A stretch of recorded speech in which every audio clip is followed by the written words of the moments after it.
Good morning, Tribuco. Already into the third month of the year. Can you believe COVID started a year ago this month? Not at all. This year has felt so fast yet so slow. I agree.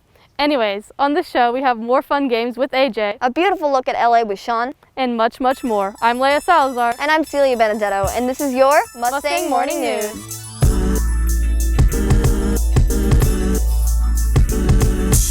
Though it's March now, Black stories are always important, and we wanted to share some more. Sadie Tanner Mossel Alexander was one of the first ever African-American women to earn a PhD in economics. The achievement changed the world. She was then the first Black woman to enroll at the University of Pennsylvania School of Law.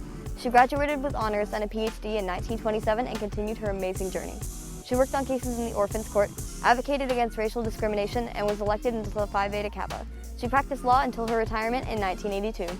Continuing the important discoveries and cultural influence of African Americans that have contributed over many, many years, Robert Abbott founded a weekly newspaper after being brought into the world only 5 years after the Civil War. Racial tensions were still at an immense high, and Abbott made a point to give a voice to those who couldn't find one. He centered on issues such as the dreadfully disturbing Jim Crow laws, the Chicago riots of 1919, and the presidency of blatantly racist Woodrow Wilson. He managed to help and spread hope to many readers nationwide, and continued to build the foundation of African American influence in modern society throughout the entirety of his life. Current sophomores, listen up. Today marks the start of registration. You have from now until the 8th to turn in your schedule. If you have any questions, please email your guidance counselor. Juniors, be ready. Next week, Monday, is when it's your turn to choose your senior classes. This week, ASB is having a Spirit Day. On Wednesday and Thursday, wear any sports-related gear or any club gear you own to school or online. At school, there will be a rally for both Group A and B. At school, you can also sign an inclusion poster to get yourself a complimentary bracelet.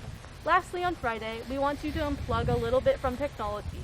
Be more aware of how much screen time you use and take the day as a refresher.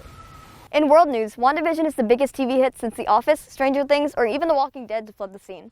In fact, every night of the 12 o'clock episode release, Disney Plus servers worldwide crash under the pressure, with many fans dying on the edge of their seats for the new episode. What else? But the next week will be the long-awaited season finale, and may even be a whopping 2 hours in length, according to the show's director Matt Shakman, effectively giving the ending a classic Marvel movie feel. Next up, we got our first segment of the day, all about appreciating a city just around the corner. Here's LA Appreciation with Sean.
A little while ago, AJ showed us some of his favorite games to play from quarantine, and today he has even more. Take it away, AJ. Hey guys, it's AJ here, and we're once again going to talk about some games I played a lot from over quarantine.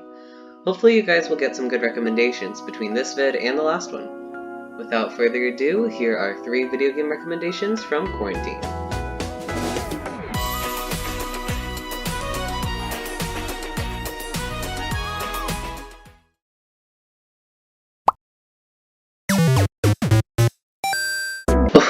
What? We're not doing another Nintendo game.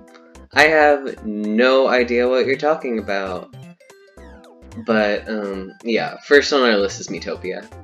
Miitopia is similar to Tomodachi Life from last week, as they both involve you putting your Miis into the game to become part of the story. Unlike Tomodachi Life, which was more a daily life sort of game, Miitopia is an RPG where you choose between different classes for your characters.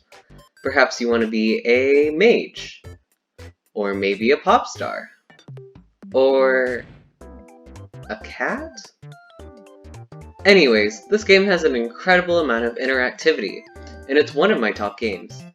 Battles in this game become more fun since you customize each individual character, from the ones you control to even the ones you fight.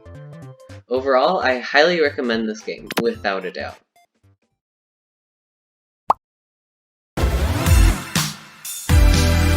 Okay, I'm a Nintendo nerd. You guys have to know by this point. Our fourth out of 5 games so far is Splatoon 2. Splatoon 2 is a third-person shooter where you control a squid. Or maybe it's a kid? The main mode of Splatoon is Turf War, where you ink as much ground as possible to win, or lose, the battle. There's a ton of different weapons you can use in these modes. The Splat Dualies, which allow you to roll around to confuse opponents, the Charger, which is used for long charge and long range combat, and the Roller, which you just, destroy with. I spent around 400 hours on this game, so trust me on this, it's a fun one.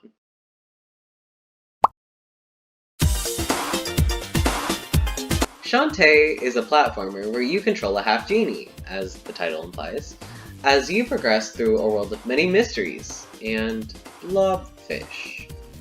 There is a newer title in the Shantae series, but I played this one because it was cheaper, so we'll just sweep the other one under the rug for now. Shantae is kicked off of her normal job, the Town Protector, and is replaced with another half genie. Follow her in her hijinks as she battles the terrifying worm monster, an airship captain, and the terrifying